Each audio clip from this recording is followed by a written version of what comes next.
cycle notation, and we have also seen one example of S3 where every member of S3 are represented as cycles.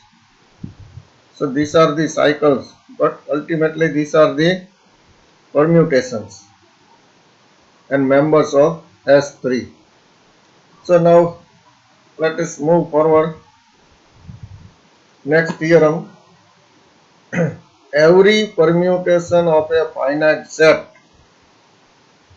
can be written as a cycle or as a product of disjoint cycles.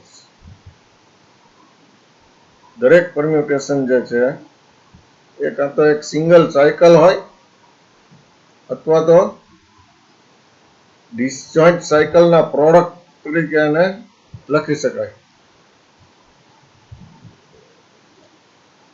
Provided કે permutation છે permutation કોના ઉપર હોવું જોઈએ? Finite set ઉપર, એટલે infinite ન હોય.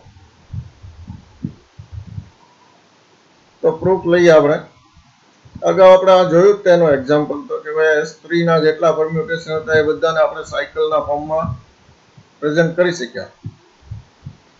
જો એક સિંગલ સાયકલ ન હોય તો એ પ્રોડક્ટ ઓફ ડિસજોઇન્ટ સાયકલ્સ પણ લખી શકાય તરીકે લખી શકાય. તો ડિસજોઇન્ટ સાયકલ એટલે વાત થઈ ગઈ છે આપણે કે જે બે સાયકલમાં એક પણ એલિમેન્ટ કોમન ન હોય. આ બધી ડિસજોઇન્ટ સાયકલ નથી. આ તો ક્યારે અલગ અલગ પેલા છે પરમ્યુટેશન્સ છે, પણ મેં તમને એક્ઝામ્પલ બતાવ્યું હતું, આગળ આવશે. તો આની પ્રૂફ જોઈએ થિયરમની. Let a equal to 1 2 3 up to n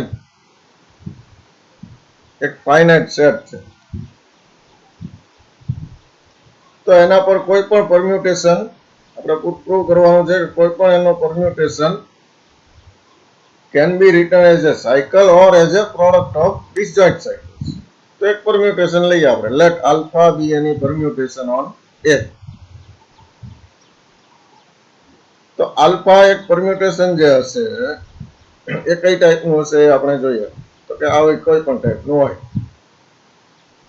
અને આવું સપોઝ alpha હોય તો આમાં છે alpha 1 equal to 2 થાય, alpha 2 equal to 4 થાય. 4 ઉપર જોઈએ તો આલ્ફા ઓફ 4 ઇક્વલ ટુ 5 થાય, અને આલ્ફા ઓફ 5 ઇક્વલ ટુ પાછું 1 થાય. એટલે જ્યાંથી સ્ટાર્ટ કર્યું હતું ત્યાં આવી ગયા. એટલે એક સાયકલ પૂરી થઈ. 1 2 2 4 4 5 ને 5 પછી 1, એટલે 1 2 4 5 એવી એક સાયકલ થઈ ગઈ. પણ બીજા એલિમેન્ટ અમુક જે થઈ જાય એનું પાછું જોવું પડે આગળ. તો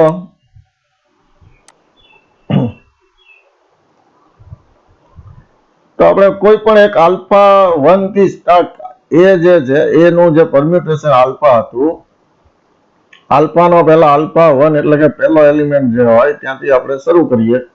કોઈ પણ એલિમેન્ટથી પણ સ્ટાર્ટ કરી શકાય છે. Choose any alpha 1 belongs to A. વાત કરીને આપણે આમાંથી આપણે પહેલો ચૂઝ કર્યો તો એને આલ્ફા 1 કીધો. એના પર આલ્ફા એપ્લાય કરીએ છીએ આપણે તો આન્સર આવે છે 2. તો choose any alpha 1 belongs to A અને એના પર આલ્ફા એપ્લાય કરીએ. Alpha of A1 is equal to suppose A2. એનું નામ આપણે આપીએ A2. એટલે જે અહીંયા આલ્ફા 1 હતો એના પર આલ્ફા એપ્લાય કરીએ તો આન્સર જે આવ્યો 2, એને A2 કીધો. તો આ A1 આ A2. પછી A2 પર આલ્ફા એપ્લાય કરીએ તો આન્સર 4 આવ્યો, તો 4 ને A3 કહેવાનું, 5 ને A4 કહેવાનું એમ. તો let alpha 2 equal to alpha of A1, alpha 3 equal to alpha of A2. હવે આલ્ફા ઓફ A2 એટલે શું છે? A2 એટલે પાછું આલ્ફા ઓફ A1 હતું એ આપણે મૂક્યું તો આલ્ફા સ્ક્વેર A1. એટલે A1 માં જ એક્સપ્રેસ કરવું હોય બધું તો A1 પછી A2 equal to alpha of A1 A3 equal to alpha square A1 and so on until we arrive at finally જ્યારે પાછો A1 ન મળી જાય, alpha raised to કંઈક કરવાથી alpha square, પછી alpha cube, પછી alpha raised to 4 એમ કરવાથી છેલ્લે જ્યારે પાછો A1 મળી જાય ત્યારે અટકવાની વાત છે. તો આ એક્ઝામ્પલમાં કેમ અહીંયા 5 ઉપર ફરીથી આલ્ફા લગાવો એટલે 1 મળી જાય A1 ત્યારે અટકી જવાનું. તો alpha raised to m of A1 equal to A1 for some m થાય ત્યારે અટકવાનું. This repetition of A1 is guaranteed with m less than or equal to n since A is finite. આવું મળે જ, આવું ગેરંટી છે કે આવું મળશે. શું કામ? કારણ કે એ ફાઇનાઇટ છે એટલે ક્યાંક તો અટકશે, એટલે ક્યાંક તો પાછો 1 આવી જ જશે. 1 1 on 2 ફંક્શન છે એટલે 1 ક્યાંક તો હોવાનો જ. આ જે છે આલ્ફા ફંક્શન જે છે alpha from A to A A 1 1 on 2 છે એટલે ક્યાંક તો આમાં 1 પાછો 1 થી સ્ટાર્ટ કર્યું હોય તો 1 આવવાનો જ કોઈ જગ્યાએ. So this repetition of A1 is guaranteed with m less than or equal to n. n કરતા ઓછા નંબર અથવા n સુધીમાં તમને મળી જ જશે since A is finite. Thus we obtain a cycle. તો આ તો સાયકલ છે. A1 ની ઇમેજ A2, A2 ની image A3 up to AM ને AM ની ઇમેજ પછી A1 આવે તો એને આપણે સાયકલ કહીએ છીએ. Thus we obtain a cycle A1 A2 up to AM of alpha. હવે જો m અને n સરખું હોય એટલે બધા એલિમેન્ટ્સ આમાં આવી જતા હોય a ના, તો આ એક સાયકલ થી આપણે પ્રેઝન્ટ કરી શક્યા પરમ્યુટેશન ને. પણ m ની વેલ્યુ n કરતા નાની હોય, ઓછી હોય, n કરતા ઓછી વેલ્યુ હોય તો અમુક એલિમેન્ટ્સ હજી બાકી રહ્યા. તો if m less than n choose any element, તો જે બાકી રહ્યા એમાંથી B1 belongs to A not appearing in the first cycle, એવો B1 choose કરો. Choose any element B1 belongs to A not appearing in the first cycle. એટલે આમાં જેમ આપણે વાત કરી કે 1 2 2 4 4 5 5 1 તો 1 2 4 5 એવી સાયકલ બની. પછી જે બાકી રહ્યા 3 અને 6 એમાંથી કોઈ એક ચૂઝ કરો, 3 ચૂઝ કરો, રાઈટ. બધા એલિમેન્ટ્સ આવી નથી ગયા તો નોટ અપિયરિંગ ઇન ફર્સ્ટ સાયકલ એવો ચૂઝ કરો. સપોઝ 3 ચૂઝ કર્યો.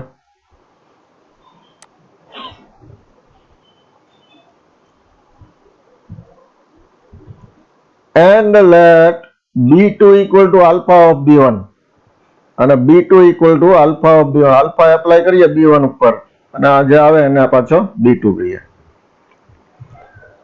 પણ ક્યાં સુધી? જ્યાં સુધી પાછો B1 ન આવી જાય. તો આ કેસની અંદર પાછો 3 ની સામે 3 આવી જાય છે એટલે આ ખાલી સિંગલ આવી સાયકલ થઈ ગઈ એટલે આ આઈડેન્ટિટી થઈ ગયું ઇન્ટુ બ્રેકેટ 3. ફરીથી તો નોટ એપિયર થતો એવો એલિમેન્ટ 6 લ્યો તો 6 થી સ્ટાર્ટ કરીએ તો 6 આવી જાય એટલે આઈડેન્ટિટી એલિમેન્ટ 6. તો આ રીતે પ્રોડક્ટ ઓફ સાયકલ આનો તો બની ગયો. હવે આપણે થિયરમમાં આગળ વધીએ. તો સપોઝ B1 જે છે એ ચૂઝ કર્યો જે ફર્સ્ટ સાયકલમાં નહોતો અને B2 equal to alpha of B1, B3 equal to alpha square B1 and so on until we arrive at B1 equal to alpha raised to k B1 for some k less than or equal to n. તો પછી એક તમને નવી cycle મળી B1 B2 up to BK અને આમાં એક કે તે એલિમેન્ટ પહેલી સાયકલમાં નહોતો એવા જ બધા મળશે કારણ કે આપણે ચૂઝ જ એવી રીતે કર્યો છે B1. This new cycle B1 B2 BK will have no elements in common with the previously constructed cycle A1 A2 up to AM because if so then જો આવું હોત બંનેમાં એક કોમન એલિમેન્ટ આવી ગયો હોત તો, કારણ કે જો આ B1 તો ચૂઝ કર્યો હતો આપણે, પછી B1 નો પછી ઇમેજ જુદી હતી ને કઈક, એની ઇમેજ પછી આલ્ફા એપ્લાય કરવાથી નવી ઇમેજ મળે. હવે એમાં કઈ રિપીટ નથી થતો ને, એ આપણે જોઈ લઈએ. જો રિપીટ થતો હોય તો આમાંથી કોઈ એલિમેન્ટ સાથે મેચ થાય એવું હોય તો આમાંથી કોઈ પણ એલિમેન્ટ કેવી રીતના મળશે? Alpha raise to some power of A1. આનો કોઈ પણ એલિમેન્ટ છે એ કેવો છે? Alpha raise to some power of B1. તો એનો મતલબ alpha raise to I A1 equal to alpha raise to J B1 for some IN છે. This implies alpha raised to I minus j of A1 equal to B1. This implies alpha raised to I minus j એટલે some power of A1. તો કંઈક A નો જ member મળશે એટલે AT equal to B1 for some T. આ contradiction છે. શું કે આપણે B1 ચૂઝ કરતી વખતે તો કીધું તું કે B1 તો ઓલામાં ન હોય એવો જ ચૂઝ કરવાનો છે. તો આ તો B1 જે છે એ A વાળામાંથી જ આવી ગયો, AT. This contradicts the way B1 was chosen. કીધું ને આપણે B1 એવી રીતે ચૂઝ કર્યો હતો કે જે ફર્સ્ટ સાયકલમાં ન હોવો જોઈએ, એટલે આ કોઈ A1 માં ન હોવો જોઈએ. સોરી, આ A1 A2 up to AM માંથી કોઈ પણ એલિમેન્ટ ન હોય એવી રીતે ચૂઝ કર્યો હતો. તો એનાથી કોન્ટ્રાડિક્શન આવી ગયું, કારણ કે B1 તો કંઈક A1 A2 up to AM માંથી જ કંઈક આવી ગયો. એટલા માટે B નો કોઈ જે નવી સાયકલ બનાવી B1 B2 વાળી, એનો કોઈ એલિમેન્ટ આ જે જૂની સાયકલ હતી A1 A2 વાળી, એમાં બંને વચ્ચે કોઈ કોમન એલિમેન્ટ હશે નહીં. તો આ રીતે એક સાયકલ આપણને બીજી નવી ડિસજોઇન્ટ સાયકલ મળી. હવે હજુ જો એલિમેન્ટ્સ બાકી હોય કોના? આપણો સેટ, ઓરિજિનલ સેટ એ જે હતો, ફાઇનાઇટ સેટ એ, એના કોઈ એલિમેન્ટ્સ બાકી હોય તો પાછું જે બાકી હોય એમાંથી કોઈ એક એલિમેન્ટથી સ્ટાર્ટ કરો, નવી સાયકલ મળશે. જ્યાં સુધી બધા જ એલિમેન્ટ્સ આના ફિનિશ ન થાય ત્યાં સુધી આ પ્રોસેસ કન્ટિન્યુ કરો. Continuing this process until there are no elements of A left. બાકી ન રહે એના કોઈ એલિમેન્ટ, ત્યાં સુધી આ પ્રોસેસ કન્ટિન્યુ કરો. Thus alpha equal to, તો નવી મળતી જાય તમને સાયકલ. આ એક સાયકલ, આ બીજી સાયકલ, અપ ટુ જ્યાં એન્ડ આવે ત્યાં છેલ્લી સાયકલ. તો આ થઈ ગયું પ્રોડક્ટ ઓફ ડિસજોઇન્ટ સાયકલ્સ. આ બધી સાયકલ ડિસજોઇન્ટ છે. Hence the theorem.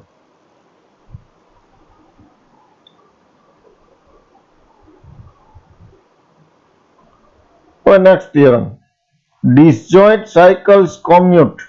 કોમ્યુટ એટલે ક્રમનો નિયમ. એટલે આવી ડિસજોઇન્ટ સાયકલ હોય તો તમે ક્રમનો નિયમ લાગુ પડે, એટલે આ પહેલી લખો કે આ પહેલી લખો ચાલે પ્રોડક્ટમાં, આને આગળ લખો આને પાછી લખો તોય ચાલે. એટલે કે આને આલ્ફા કહીએ આને બીટા કહીએ તો alpha beta equal to beta alpha થાય. ક્યારે? આ સાયકલ જો ડિસજોઇન્ટ હોય તો.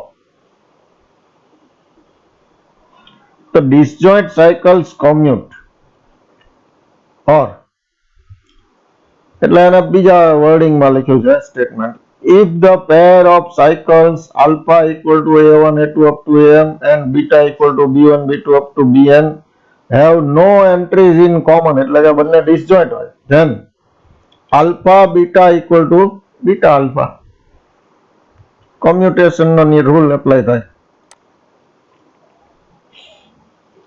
તો એની પ્રૂફ આપીએ આપણે. તો આ બે જે સાયકલ લીધી આપણે, એમાં જે એલિમેન્ટ્સ છે એ તો આપણા ઓરિજિનલ સેટ એ ના એલિમેન્ટ્સ હોવા જ જોઈએ, તો જ એમાંથી આવી સાયકલ બની હોય.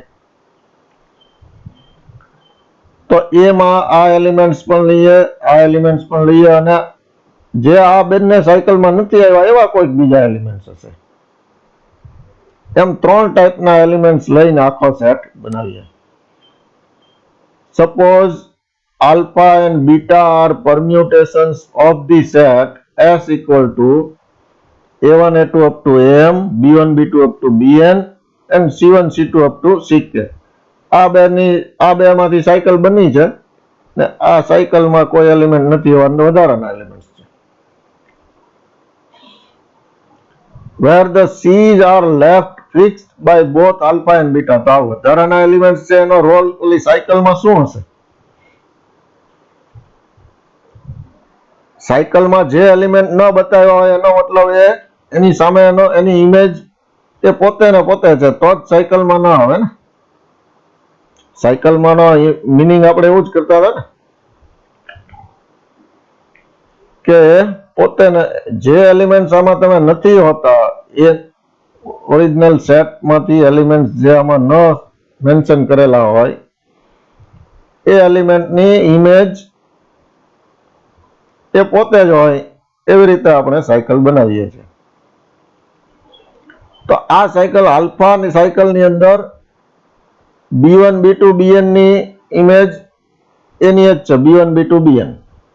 એવી રીતે ઓલા C1 C2 CN ની ઇમેજ પણ એ પોતે જ છે.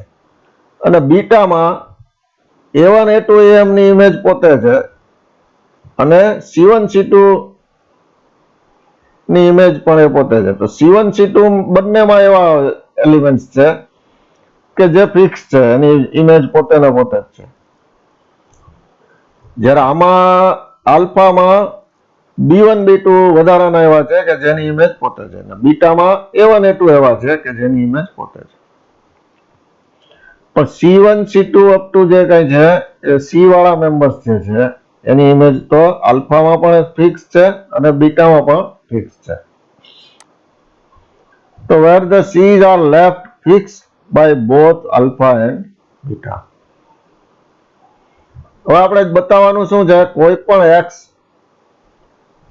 S નો મેમ્બર હોય તો એની આલ્ફા બીટા ઇમેજ અને બીટા આલ્ફા ઇમેજ સરખી છે, તો જ બંને પ્રોડક્ટ સરખો થાય. તો to show that alpha beta of x equal to beta alpha of x for every x belongs to S. તો if x equal to AI, જો AI x છે એ ક્યાંથી હશે? કાં તો AI માંથી હશે, કાં તો BI માંથી હશે, કાં તો CI માંથી હશે. તો if x equal to AI for some I, then since beta fixes all A elements, we have જો alpha beta of AI, x equal to AI છે એટલે અહીંયા AI મૂક્યું, તો alpha beta of AI આના equal to alpha of beta AI. હવે AI જે છે એ બીટામાં તો ફિક્સ છે, કારણ કે બીટા જે છે એની અંદર B વાળા એલિમેન્ટ છે, એટલે AI ફિક્સ છે, CI ફિક્સ છે, એટલે બીટા ઓફ AI તો AI જ થાય.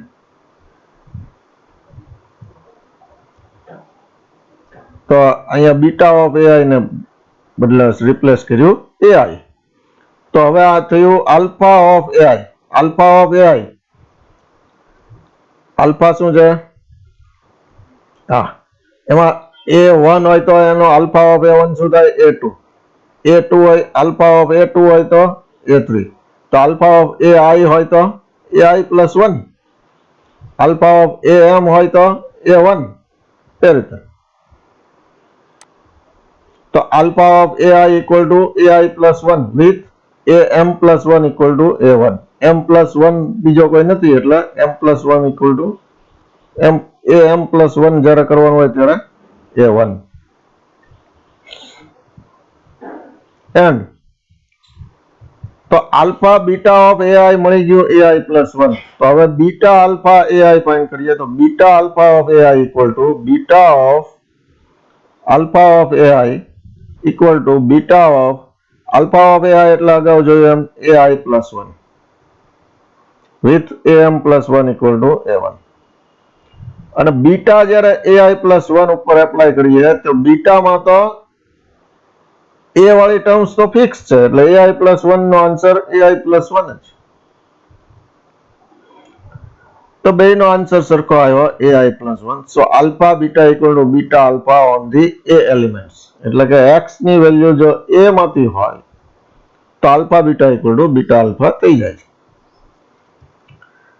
હવે x ની વેલ્યુ જો b ઉપર હોય, b માંથી હોય તો આવી જ આર્ગ્યુમેન્ટ થી તમે a similar argument shows alpha beta equal to beta alpha on the b elements. કારણ કે અહીંયા b હશે ત્યારે બીટા એપ્લાય કરશો તો bi નું bi plus 1 થશે, પણ આલ્ફા એપ્લાય કરશો તો એ ફિક્સ રહેશે એટલે bi plus 1 આન્સર આવશે. અહીંયા પણ આલ્ફા એપ્લાય કરીએ bi ઉપર ત્યારે આ ફિક્સ રહેશે એટલે bi, ફરીથી બીટા એપ્લાય કરીએ bi ઉપર તો bi plus 1 આન્સર આવશે. તો બંને સેમ થશે, alpha beta equal to beta alpha on the B elements. પણ જો c માંથી હોય તો શું થાય? x ની વેલ્યુ c માંથી હોય તો finally suppose x equal to ci for some i, then તો c તો આલ્ફા બીટા બંનેમાં ફિક્સ છે. Alpha and beta both fix the c elements. We have alpha beta of ci equal to alpha of beta ci. Beta ci એટલે ci અને alpha of ci એટલે ci. એમ beta alpha of ci also ci. Thus alpha beta of x equal to beta alpha of x for every x belongs to S. તો કોમ્યુટ થઈ જાય છે ક્યારે disjoint cycle હોય તો. એક એક્ઝામ્પલ જોઈએ. પહેલા તો ડિસજોઇન્ટ સાયકલ તરીકે કેમ લખી શકાય એ જોઈએ આપણે. In A symmetric group S6, suppose તમારો ગ્રુપ છે S6 છે, સિમેટ્રિક ગ્રુપ S6 એટલે કે A equal to 1 2 3 4 5 6, એના પરમ્યુટેશન્સ બધાય S6 ના મેમ્બર છે. તો એક પરમ્યુટેશન આલ્ફા લઈએ આપણે. એ પરમ્યુટેશન આલ્ફા ઇક્વલ ટુ આવું કોઈ પણ એક પરમ્યુટેશન લખ્યું છે. Can be written as a product of disjoint cycles as, તો કાં તો આ એક સાયકલ હોવી જોઈએ અથવા પ્રોડક્ટ ઓફ ડિસજોઇન્ટ સાયકલ હોવી જોઈએ. તો એક સાયકલ તો ચેક એની ચેક કરી લે તો 1 ની ઇમેજ 2, 2 ની 4, 4 ની 1, પાછો 1 આવી ગયો એટલે એક સિંગલ સાયકલ નથી. તો પ્રોડક્ટ ઓફ ડિસજોઇન્ટ સાયકલ કેવી રીતે લખી શકાય એ જોઈએ આપણે. તો આલ્ફા ઇક્વલ ટુ બ્રેકેટમાં સ્ટાર્ટ કરો 1 થી, 1 ની ઇમેજ શું મળી જાય 2 એટલે 1 પછી લખો 2, 2 ની ઇમેજ શું છે ઉપર 4 તો 2 પછી લખો 4, 4 ની ઇમેજ પછી 1 આવી ગઈ એટલે અહીંયા બ્રેકેટ ઓવર કરી દો એટલે એક સાયકલ થઈ ગઈ. હવે બીજી સાયકલમાં જે બાકી રહેતા એલિમેન્ટ્સ હોય ત્યાં ચૂઝ કરવાના, એમાંથી કોઈ એક ચૂઝ કરવાનો છે. બાકી રહેતા એલિમેન્ટ્સ 3 5 6 છે, એમાંથી 3 ચૂઝ કર્યો. 3 ની ઇમેજ 3 એટલે બ્રેકેટ ઓવર, આઈડેન્ટિટી છે.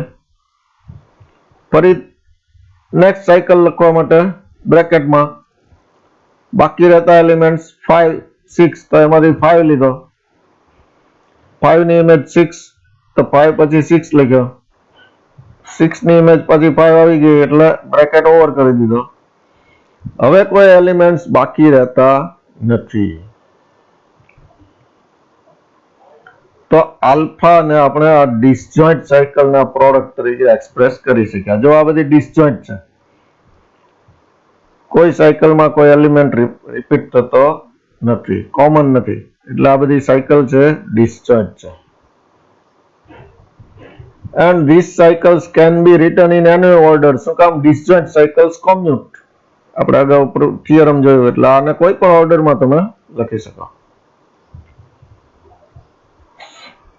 એટલે કે 1 2 4 3 5 6 લખ્યું એની જગ્યાએ 5 6 1 2 4 3 આમ પણ લખી શકાય. અને આઈડેન્ટિટી હોય એ તમે કાઢી પણ શકો.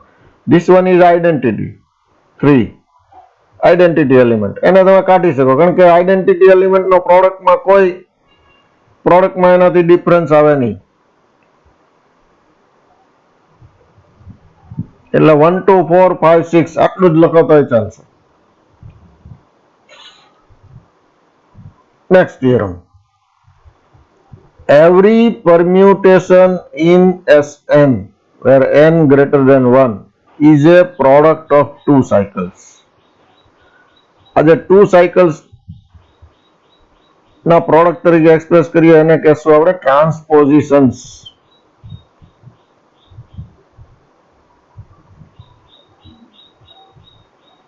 ટુ સાયકલ એટલે જો આ 3 સાયકલ છે, આ 1 સાયકલ છે, આ 2 સાયકલ છે.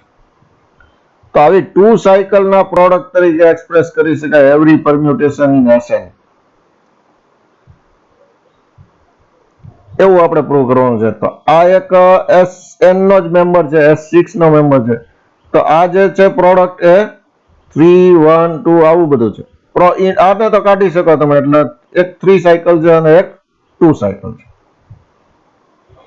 તો 3 સાયકલને ફરી પાછું 2 સાયકલના પ્રોડક્ટ તરીકે બતાવી શકાય એવું કેવું છે આનો મતલબ. કારણ કે અલ્ટિમેટલી દરેક પરમ્યુટેશન 2 સાયકલના પ્રોડક્ટ તરીકે એક્સપ્રેસ કરી શકાય Sn માં.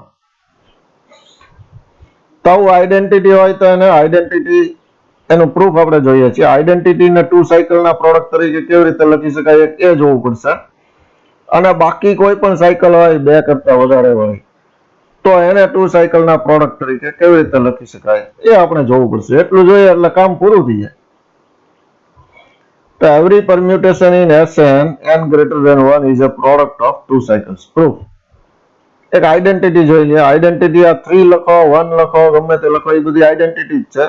તો epsilon equal to 1 equal to, જો હવે આ 2 2 સાયકલ લખી છે, 1 ઇક્વલ ટુ 1 2 ઇન્ટુ 2 1 થાય છે. આના ઇક્વલ ટુ આ આઈડેન્ટિટી છે, આ જોઈ લો.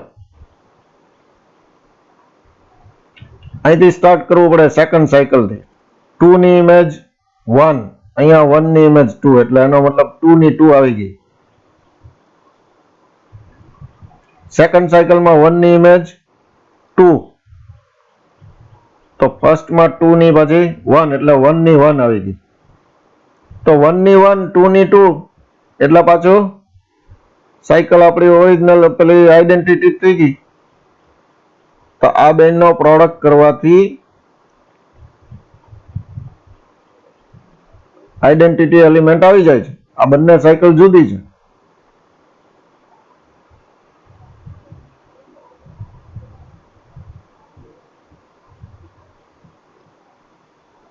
તો આ બંને સાયકલનો પ્રોડક્ટ કરવાથી આઈડેન્ટિટી એલિમેન્ટ આવી જાય છે. તો પ્રોડક્ટ ઓફ 2 સાયકલ્સ થઈ ગયો.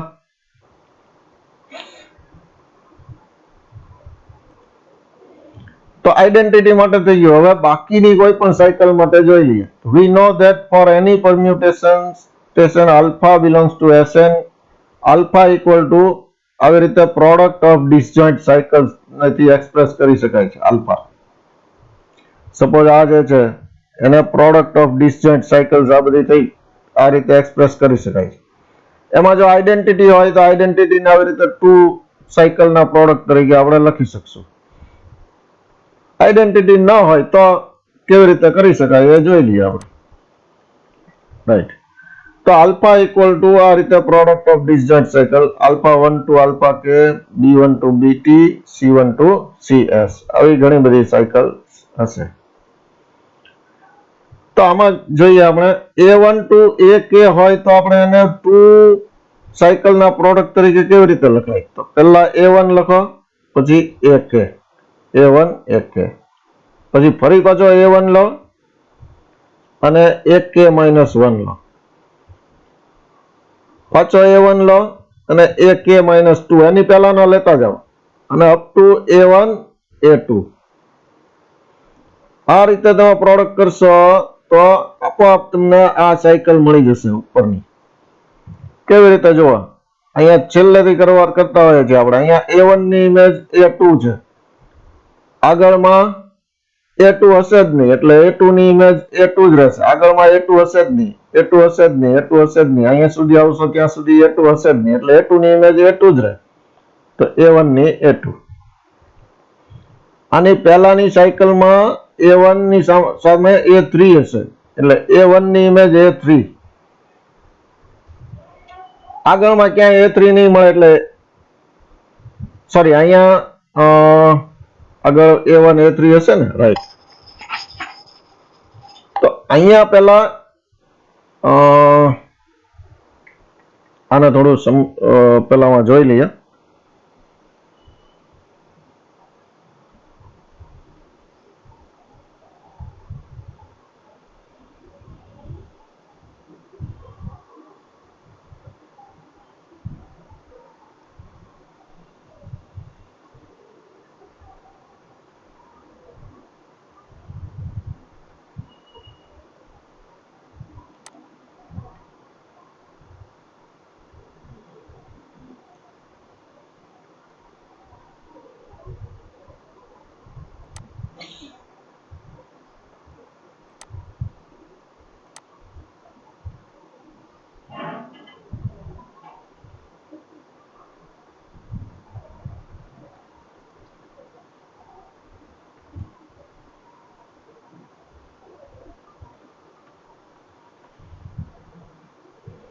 સપોઝ આવી એક પેલી છે સાયકલ, તો આને 2 સાયકલના પ્રોડક્ટ તરીકે કેમ લખી શકાય એમ પૂછે. કેવી રીતે લખાય એ આપણે જોવાનું છે. તો વાત તો એમ કે પેલા 1 એટલે પેલો એલિમેન્ટ, ત્યાર પછી છેલ્લો એલિમેન્ટ 1 કે, તો અહીંયા લેવો પડશે 5 એટલે 1 પછી 5. પછી બીજી સાયકલમાં 1 ની સાથે શું લેવાનું છે 4. ત્રીજી સાયકલમાં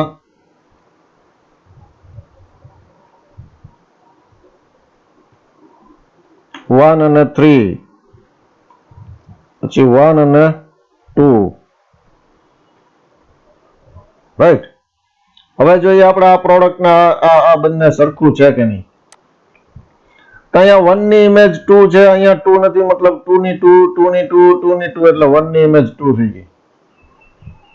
હવે 2 ની ઇમેજ ફાઇન્ડ કરવાની છે, તો અહીંયા 2 ની ઇમેજ 1 છે, તો અહીંયા 1 ફાઇન્ડ કરો એટલે 1 ની ઇમેજ 3 છે. પછી અહીંયા 3 નથી એટલે 3 ની 3, 3 ની 3, તો મતલબ 2 ની ઇમેજ 3 થઈ. એક મિનિટ, 1 5 4 અહીંયા ભૂલ કરી છે આપણે. 5 પછી અહીંયા 3 લેવાનો છે.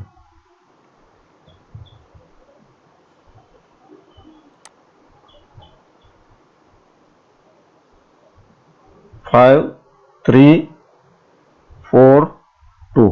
ઓકે, ફરીથી જોઈએ.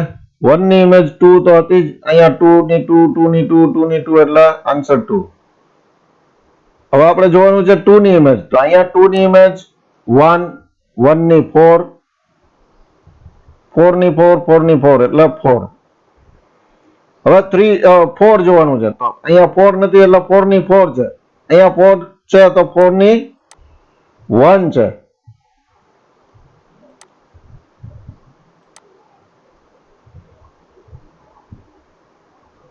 જો અહીંયા 4 ની 1 છે.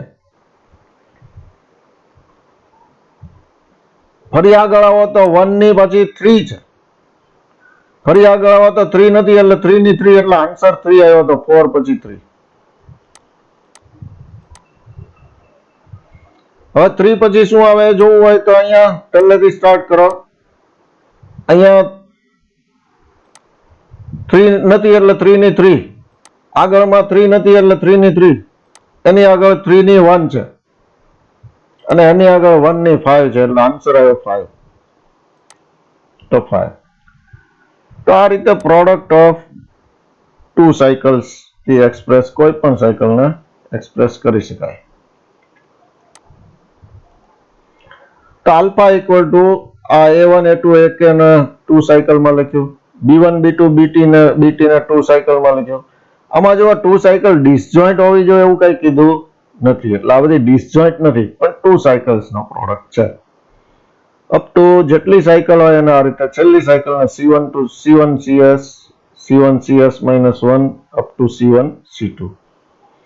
તો 2 સાયકલના પ્રોડક્ટ તરીકે દરેક સાયકલને આપણે એક્સપ્રેસ કરી શકાય, એટલે અલ્ટિમેટલી આખું પરમ્યુટેશન 2 સાયકલના પ્રોડક્ટ તરીકે એક્સપ્રેસ કરી શકાય. Hence every permutation is a product of 2 cycles. Example જોઈ લઈએ એનો. In a symmetric group S6 a permutation alpha equal to this can be written as a product of 2 cycles as. આ એટલે અગાઉનું જ છે, જુઓ આ જ છે 1 2 3 4 5 6 2 4 3 1 6 5 2 4 3 1 6 5. એટલે આ જે સાયકલ હતી એને આપણે 2 સાયકલમાં કન્વર્ટ કરવાની છે. તો 1 2 4 ને 2 સાયકલમાં કેમ કન્વર્ટ કરશું? તો 1 4 into 1 2, તો આ થયું 1 4 into 1 2. પછી આ 3 ને 3 1 3 1 1 3, રાઈટ. અને આ તો 2 સાયકલ જ છે 5 6, એટલે એ 5 6. તો આ રીતે તમે કોઈ પણ સાયકલને 2 સાયકલના પ્રોડક્ટ તરીકે, કોઈ પણ સાયકલ એની કોઈ પણ પરમ્યુટેશનને 2 સાયકલના પ્રોડક્ટ તરીકે એક્સપ્રેસ કરી શકો. પરમ્યુટેશન SN નું હોય તો એ નેક્સ્ટ ડેફિનેશન. હવે આ પરમ્યુટેશન્સ ની સંખ્યા જે છે, જો અહીંયા કેટલી છે 1 2 3 4 5 5 આવીને તો ઓડ છે, તો આ આલ્ફા છે એ ઓડ પરમ્યુટેશન કહેવાય. જો આમાં 2 સાયકલ ઇવન આવી હોત તો આલ્ફાને આપણે ઇવન પરમ્યુટેશન કહી શકાય. A permutation that can be expressed as a product of even number of 2 cycles is called an even permutation, and a permutation that can be expressed as a product of odd number of 2 cycles is called an odd permutation. Right? The set of even permutations in SN forms a subgroup of SN. તો આ આપણે example લીધો કે આ permutation જે હતું એ કયું હતું, એમાં કેટલી 2 સાયકલ આવતી હતી, ઇવન ઓડ 1 2 3 4 5 ઓડ છે, તો આલ્ફા ઓડ પરમ્યુટેશન છે. તો આને આપણે પહેલામાં લેવાનું નથી આમાં સેટમાં, પણ આવા જે પરમ્યુટેશન્સમાં ઇવન નંબર ઓફ 2 સાયકલ્સના પ્રોડક્ટ તરીકે પરમ્યુટેશન એક્સપ્રેસ કરી શકાય તો એને આપણે કહેશું ઇવન પરમ્યુટેશન. તેવા જેટલા ઇવન પરમ્યુટેશન છે એનું કલેક્શન લો અને સેટ બનાવો તો the set of even permutations in SN forms a subgroup of SN. તો એ SN નું સબગ્રુપ થશે. Any proof? If alpha beta belongs to SN and are both even, then alpha beta is also even. કારણ કે since it is an even number of 2 cycles followed by an even number of 2 cycles, એટલે alpha માં એક even number of 2 cycles છે, beta માં even number of 2 cycles છે, બેનો product કરવાનો છે તો બે 2 cycles નો આમાં સપોઝ 6 even cycles 6 2 cycles છે અને આમાં 4 2 cycles છે, તો પ્રોડક્ટમાં 6 2 cycles અને 4 2 cycles એટલે 10 2 cycles આવશે, તો એ ફરી પાછો even નંબર થશે, એટલે ફરીથી ઇવન પરમ્યુટેશન બનશે. તો એ પણ SN માં હશે જ, કારણ કે બધા જ ઇવન પરમ્યુટેશન SN માંથી લીધા છે, SN ના બધા જ ઇવન પરમ્યુટેશન્સ લીધા છે.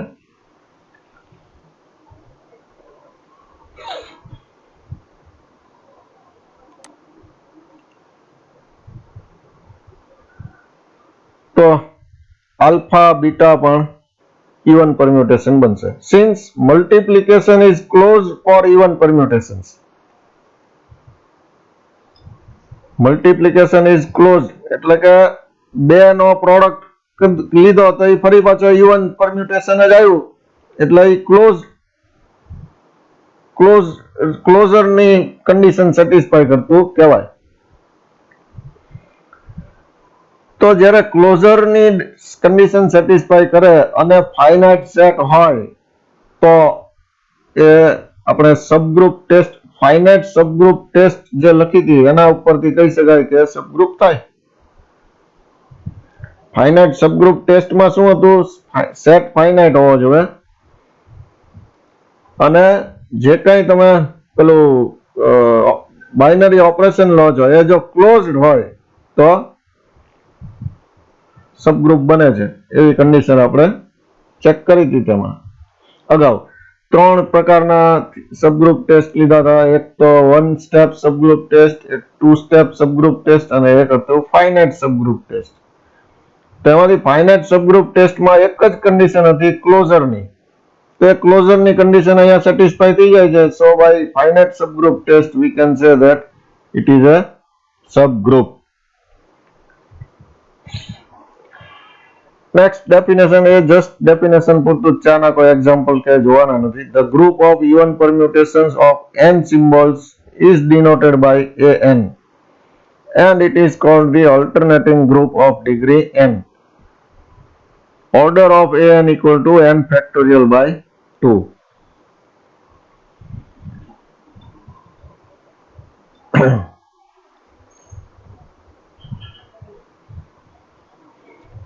હવે નવો ટોપિક છે ગ્રુપ આઇસોમોર્ફિઝમ અને પછી છે કેલી થિયરમ અને ત્યાર પછી છે કોસેટ્સ.